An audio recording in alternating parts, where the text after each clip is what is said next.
Hello friends, आज हम बात करेंगे किसी भी मैट्रिक्स का एडजॉइंट यानी कि सहखंडज अवयव कैसे ज्ञात किया जाता है। तो बहुत ही सिंपल वे में हम बात करेंगे, तो आप लोग इस वीडियो को फुल वॉच कीजिएगा। देखिए, किसी भी मैट्रिक्स का एडजॉइंट आप कैसे ज्ञात करेंगे। तो एडजॉइंट ज्ञात करने के लिए सबसे पहले आपको कोफैक्टर निकालना आना चाहिए, ठीक है।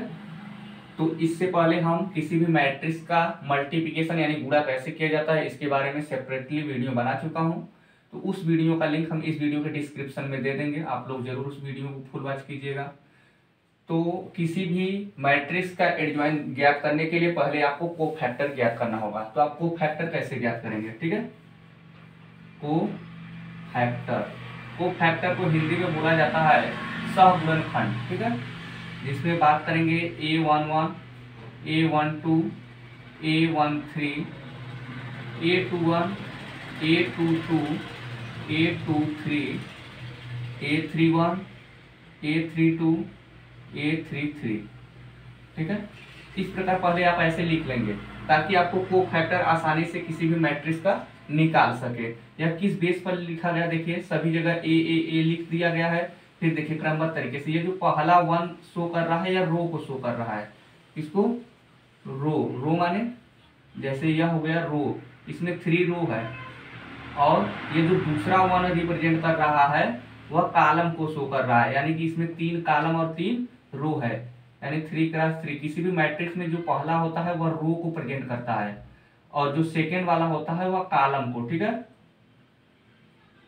तो पहले हम ऐसे लिख लेंगे A1, देखिए 1 2 3, फिर 1 2 3, फिर यहाँ पर देखिए 2 2 2, यानी कि A21 हम बात करें कि किसको रिप्रेजेंट कर रहा है। तो A21 कह रहा है कि हम दूसरे रो और पहले कॉलम की बात करेंगे। A21 हम पूछे कि A21 किस संख्या को रिप्रेजेंट कर रहा है, तो हम देखेंगे कि 2 जो होता है दूसरे रो, तो दूसरा रो तो यही है, और 1 जो कह रहा है वो पहले कॉलम को कह रहा है, यानी पहले कॉलम दूसरे रो, यानी कि इस वाले संख्या को रिप्रेजेंट कर रहा है A21। हम बात करें A33 क्या रिप्रेजेंट कर रहा है, यानी 3 से क्या होगा, 3 जो पहला है वह रो को प्रेजेंट करेगा, तो तीसरा रो यही हुआ और तीसरा कॉलम कौन सा हुआ, यह हुआ।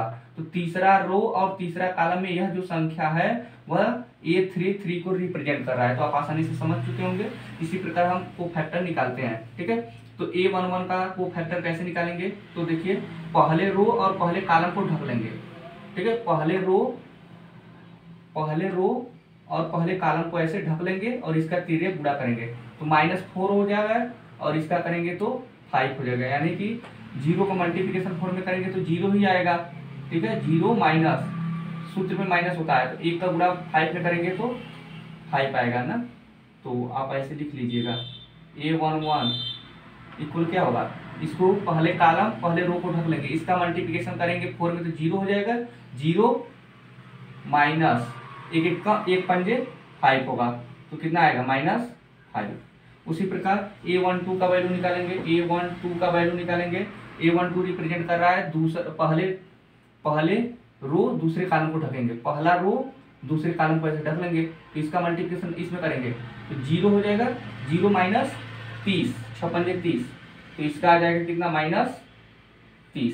उसी प्रकार A13 हो जाएगा, A13 यानी कि पहले रो और तीसरे कॉलम को ढकेंगे। अब इसका मल्टीप्लिकेशन इसमें करेंगे, ऐसे मल्टीप्लिकेशन हमेशा होता है तिर्यक, ठीक है। तो आपका क्या हो जाएगा 2 माइनस 1 का मल्टीप्लिकेशन 2 में होगा, तो 2 माइनस सूत्र में होता है 6 चौके 24, -24 तो माइनस माइनस प्लस हो जाएगा, यानी कि आपका 26 आएगा A13 का वैल्यू। उसी प्रकार A22 की वैल्यू निकालेंगे, A21 की वैल्यू निकालेंगे पहले, ठीक है। A21 यानी कि यह रिप्रेजेंट कर रहा है तो दूसरे रो पहले कॉलम को ढकेंगे, तो दूसरा रो यही है आपका और पहला कॉलम ये है, तो इसको ढक लेंगे और इसका मल्टीप्लिकेशन इसमें करेंगे तो 0 हो जाएगा, 0 माइनस 3, यानी कि -3 आएगा। 0 माइनस सूत्र में होता है 1 3, यानी कि -3। फिर उसी प्रकार A22 की वैल्यू निकालेंगे, यानी कि दूसरे रो दूसरे कॉलम को ढक लेंगे, दूसरा रो यह है और दूसरे कॉलम को ढकेंगे, तो इसका मल्टीप्लिकेशन इसमें करेंगे तो 0 माइनस 18 हो जाएगा, 0 माइनस 18 यानी कि -18। उसी प्रकार A23 की वैल्यू निकालेंगे, ठीक है। तो दूसरे रो तीसरे कॉलम को ढक लेंगे। तो इसका मल्टीप्लिकेशन इसमें करें, एक एकम 1 माइनस 6 दूनी की 12 यानी कि 1 माइनस 12 यानी कि माइनस 11। A31 की वैल्यू निकालेंगे। ठीक है, तो यह कह रहा है कि तीसरे रो और पहले कॉलम को ढकिए। तीसरा रो यह मेरा यही है और पहला कॉलम ये है, तो इसको ढक लेंगे। तो 5 दूनी 10 माइनस सूत्र में होता है 4 का 12 माइनस 12 ये आया है, माइनस 12 हो जाएगा, माइनस माइनस प्लस हो जाएगा। तो 10 और 12 कितना हो जाएगा, 22 हो जाएगा। A32 की वैल्यू उसी प्रकार निकालेंगे। ठीक है, तो तीसरे रो दूसरे कॉलम को ढकेंगे, तीसरा रो दूसरे कॉलम को ढक लेंगे। तो 5 एकम 5 minus 6 5 minus 6 equal minus 1। A3 की वैल्यू उसी प्रकार निकालेंगे। अब समझ चुके होंगे, यानी कि तीसरे रो और तीसरे कॉलम को आपस में क्या करेंगे, ढकेंगे। ठीक है, तो तीसरा रो तीसरे कॉलम को से ढक लेंगे। तो 4 एकम 4 माइनस 4 और यहाँ पे कितना होगा 2 दूनी 4 माइनस 4। ठीक है, सूत्र में माइनस होता है तो कितना आएगा माइनस 8। इस प्रकार आपका क्या होगा, कोफैक्टर निकल गया। ठीक है, अब देखिए कोफैक्टर निकल गया तो आप चिन्ह परिवर्तन करेंगे, क्योंकि कोफैक्टर तो यह भी आपका कोफैक्टर निकला है। यदि कभी कभी क्वेश्चन में पूछा जाता है कि कोई भी मैट्रिक्स दे देगा, आपको पूछेगा कि उसका कोफैक्टर निकालिए यानी सहगुणनखंड निकालिए, तो आप इतना बस सॉल्व कर देंगे। A11 का वैल्यू क्या होता है, A311, A12, A13 इसका वैल्यू यदि निकाल देंगे तो वही आपका हो जाएगा कोफैक्टर। तो कोफैक्टर आपका आसानी से निकल गया है। ठीक है, कोफैक्टर कोई पूछे इस मैट्रिक्स का क्या होगा तो यही होगा, देखिए -5 -30 26 -3 -18 -1 22 -1 और -8। यह आपका क्या आया है, कोफैक्टर।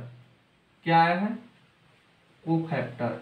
आपको कोफैक्टर नहीं निकालना है। यदि सवाल में पूछा जाए कि इसी मैट्रिक्स का कोफैक्टर निकालिए तो बस आपको इतना ही सॉल्व करना पड़ेगा, वो आपको ऑलरेडी समझ में आ चुका होगा। लेकिन इसमें पूछा है कि एडजॉइंट कैसे निकाला जाता है, यानी सहखंडज कैसे निकाला जाता है। तो कोफैक्टर आपको निकालने आएगा तभी आप एडजॉइंट निकाल लेते हैं। ठीक है, तो अब उसके बाद हम क्या करेंगे, जो आया रहेगा कोफैक्टर, ठीक है यही मेरा आया है कोफैक्टर, तो उसके बाद हम चिन्ह परिवर्तन करते हैं।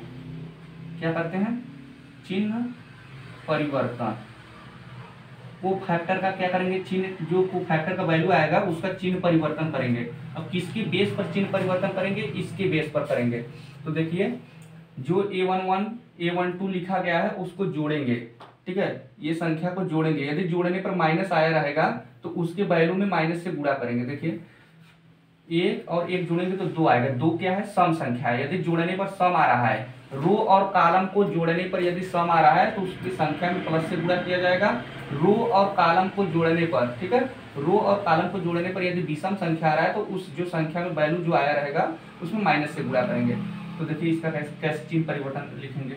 चिन्ह परिवर्तन किसके बेस पर कर रहे हैं, जैसे मान लीजिए 1 और 1 जोड़ेंगे तो कितना आएगा, 2। 2 क्या है, सम संख्या है। तो सम संख्या यानी कि -5 आया था, यानी कि सम संख्या, तो इसमें प्लस से गुणा करेंगे। जब प्लस का गुणा माइनस में करेंगे तो -5 ही आएगा।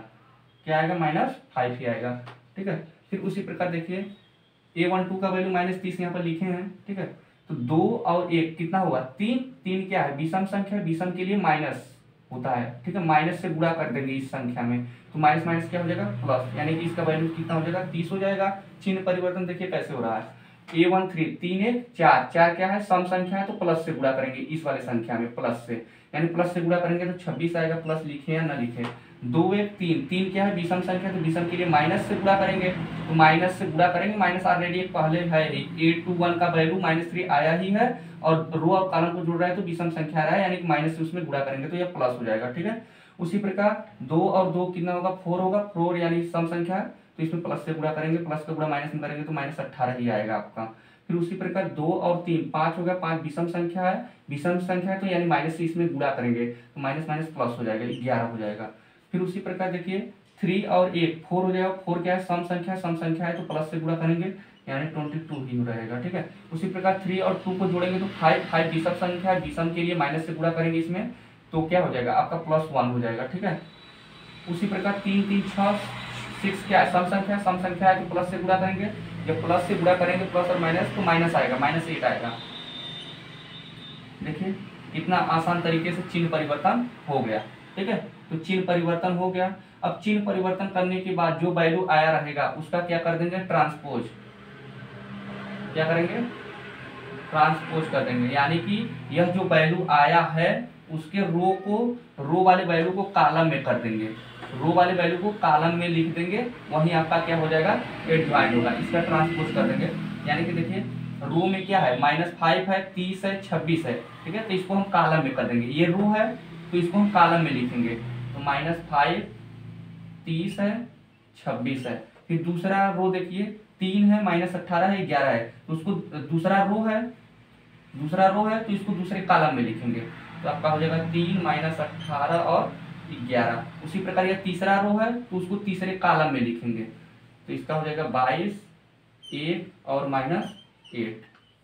यही आपका आ गया एडजॉइंट। क्या आया है, ये एडजॉइंट। ठीक है, आपको आसानी से समझ में आ चुका होगा। यह बहुत ही इंपॉर्टेंट क्वेश्चन है, पूछा जाता है, कोई भी मैट्रिक्स दे देगा उसका एडजॉइंट पूछेगा, तो एडजॉइंट निकालने के लिए पहले आपको कोफैक्टर निकालना आवश्यक है। ठीक है, कोफैक्टर मैंने बताया कि कैसे निकल रहा है, तो आप कोफैक्टर निकाल लेंगे। कोफैक्टर निकालने के बाद उसका चिन्ह परिवर्तन किसके बेस पर करेंगे, यह रो और कॉलम को जोड़ेंगे, यदि प्लस आ रहा है तो प्लस से गुणा करेंगे, यदि विषम संख्या आ रहा है तो उस संख्या में माइनस से गुणा कर देंगे। उस प्रकार आपका चिन्ह परिवर्तन हो जाएगा। चिन्ह परिवर्तन करने के बाद जो रो वाला संख्या रहेगा उसको जस्ट कॉलम में अरेंजमेंट कर देंगे, वहीं आपका एडजॉइंट निकल के आ जाएगा। तो यही सिंपल वे में मैंने आपको समझाया। ठीक है, तो इसी के साथ मैं इस वीडियो को समाप्त करता हूँ। Thank you.